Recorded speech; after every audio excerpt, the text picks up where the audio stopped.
Next जो हमारा topic है वो है ग्रामर। ग्रामर क्या होता है? On the basis of computation theory या फॉर्मल लैंग्वेजेस में हमारा ग्रामर होता क्या है देखते हैं। A grammar G is defined as quadruple, मतलब जो ग्रामर है वो क्वाड्रुपल यानी कि चार वेरिएबल्स में बटा हुआ है। वे चार वेरिएबल्स क्या हैं समझने की कोशिश करते हैं। जैसे कि ग्रामर को हमने यहाँ पे जो डिफ़ाइन करा गया है वो जी सिंबल से डिफ़ाइन करा गया है, और जो चार क्वाड्रुपल्स हैं मतलब कि चार जो सिंबल हैं वे अपने पर्टिकुलर फंक्शन को डिनोट करते हैं। चार फंक्शन क्या है वे, और चार डिफाइंड सिंबल्स हैं वी टी पी एस, यानी कि G equals to V T P S. ये हमें एक रेफरेंस है जो कि हमें इनके मीनिंग्स याद दिलाता है। मीनिंग्स क्या है वो? वी से है वेरिएबल, टी से है टर्मिनल, पी से है प्रोडक्शन रूल और एस से स्टार्ट। इनके पर्टिकुलर अलग अलग फंक्शंस हैं, वो फंक्शंस समझने की कोशिश करते हैं। जैसे बाय चांस हमें कंप्यूटेशन थ्योरी के बेसिस पर हमें ग्रामर बनानी है, मतलब लैंग्वेज बनानी है, तो उसके लिए ग्रामर लगेगी हमें कि किस ग्रामर से वो लैंग्वेज बनी, तो उसको हम देखते हैं।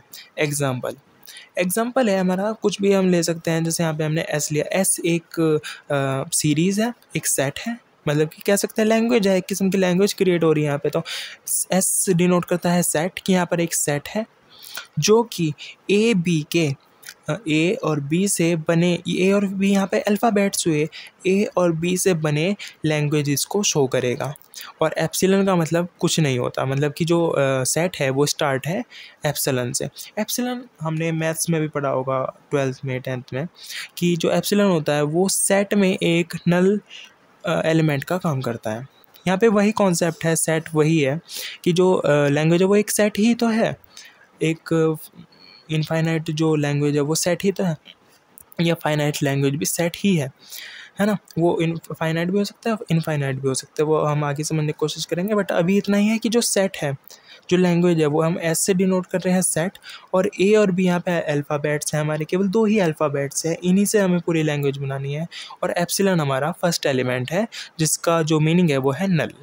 तो यहाँ पे सेट बनाने की कोशिश करते हैं, तो एस इज इक्वल्स टू हम लिख लेते हैं एप्सिलन। एप्सिलन यहाँ पे क्योंकि नल सेट है, पहला सेट जो है हमारा नल है, पहला एलिमेंट जो हमारा है वो नल है। यहाँ पे हम ये कर्ली ब्रैकेट्स नहीं लगाएंगे क्योंकि हम यहाँ पे एक लैंग्वेज क्रिएट कर रहे हैं, इसलिए यहाँ पे वो मैथ्स वाला कॉन्सेप्ट नहीं है, यहाँ पे लैंग्वेज वाला सब्जेक्ट, लैंग्वेज वाला कॉन्सेप्ट है। तो एस हमने इक्वल्स टू में लिखा कि एप्सिलॉन फर्स्ट एलिमेंट हो गया। सेकंड एलिमेंट हम कैसे बनाएंगे? सेकंड एलिमेंट हम, ये जो है ये हमारा फर्स्ट सेकंड एलिमेंट ही है, मतलब लैंग्वेज हमारी जो होती है वो यहीं से स्टार्ट हो रही है। तो ए एस बी यानी कि ए सेट बी, हमने पहला लेटर बनाया, पहला स्ट्रिंग हुआ, मतलब दूसरा स्ट्रिंग हुआ। पहला स्ट्रिंग तो ये नल हो गया, दूसरा स्ट्रिंग ये हुआ। तीसरा स्ट्रिंग कैसे बनाएंगे हम? A to the power N और B to the power N. तो एन की वैल्यू हम यहाँ पे पहले 0 रख रहे हैं तो 1 ही आ जाएगा, तो कुछ नहीं आएगा, तो इसलिए हमने एप्सिलॉन 1 रखा तो हमारा ए एस बी आया। एन की वैल्यू हमने 2 रखी तो ए टू बी टू, ऐसे करते करते हम आगे चले गए। और आगे हमने जो nth टर्म बनाई है, हम मैथ्स में भी ऐसे क्या करते थे सेट कॉन्सेप्ट में, यहाँ भी हम ऐसे करेंगे लैंग्वेज बनाने के लिए। जो लास्ट जो nth जो हमारी टर्म है वो है A N S B N, ये हमारी nth टर्म हो गई।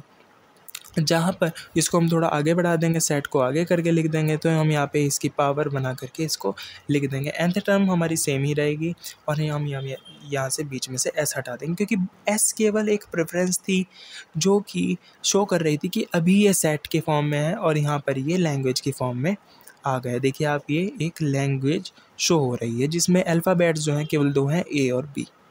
जहाँ पे nth टर्म है वो A to the power N B to the power N, और यानी कि एक फंक्शन भी हुआ, हम समझा करते थे फंक्शन होता है एक, जहाँ पे n की जो वैल्यू है वो 0 है या फिर 0 से ज़्यादा हो सकती है। अगर वो 0 है तो जो एलिमेंट है वो हमारा एप्सिलॉन है, और अगर वो 1 2 3 4 है तो वो आगे की सीरीज़ बन जाती है, जो कि पूरा सेट जो है ये एक लैंग्वेज कहलाता है on the basis of theory of computation, है ना।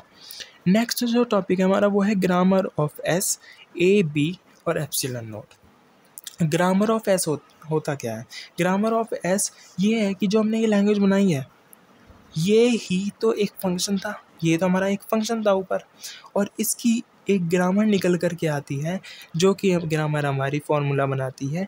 ये फार्मूला ये थ्योरी ऑफ कंप्यूटेशन के कंपैरिजन में मतलब बेसिस पर एक फार्मूला क्रिएट हुआ है, और यही हमारा क्या है, ग्रामर।